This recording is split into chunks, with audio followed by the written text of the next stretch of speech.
And that person was Mac Fulford, and he's my mentor. And I went over to this event. He was the keynote speaker, and he immediately read my face. I'm like, wait, what is this?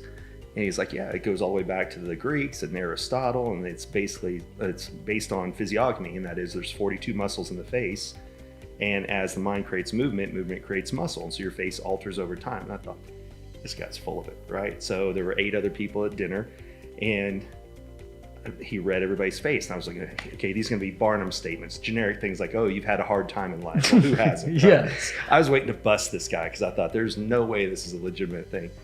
And he read something different on all 8 people, and I was hooked instantly. I'm like, okay, I have to go get his book. He lived in Fort Worth, I live in Dallas, that's about an hour apart. And I would drive twice a month. He'd have these little classes, and I would go and just keep learning. So it started with his book, right? So if you say things like keep a stiff upper lip, that means don't share your emotions. So if somebody has a flatter upper lip, they don't like it if you ask them a lot of personal questions right off the bat. But even beyond that, like you were talking about looking at pictures of yourself, that's in part of my presentation when I'm speaking, is I show a picture of me at 18 and 38 and let people see all the differences in my face, right? But when you talk about, well, when you're unhappy, you frown. And so eventually your mouth can turn down.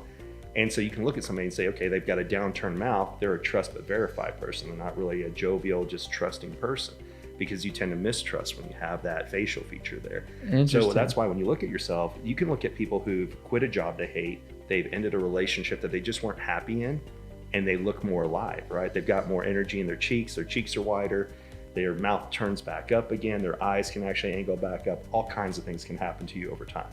Wow. Yeah, it's crazy. Like the picture of me, my eyes used to angle down because I was raised in a very loving household, but they could always tell me like, what was the potential downside versus what are the positives, right? So they're always like, they were hey, more pessimistic first, leading with pessimism or worst case scenario versus leading with best case scenario. Correct. Like, hey, just think about what you're doing. What are the consequences?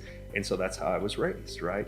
And then as I got into more personal development, my eyes actually angled up. So both of the pictures in my old one angled down. And I could always tell you what could go wrong with anything. And then once I got into it, my eyes just changed a little bit.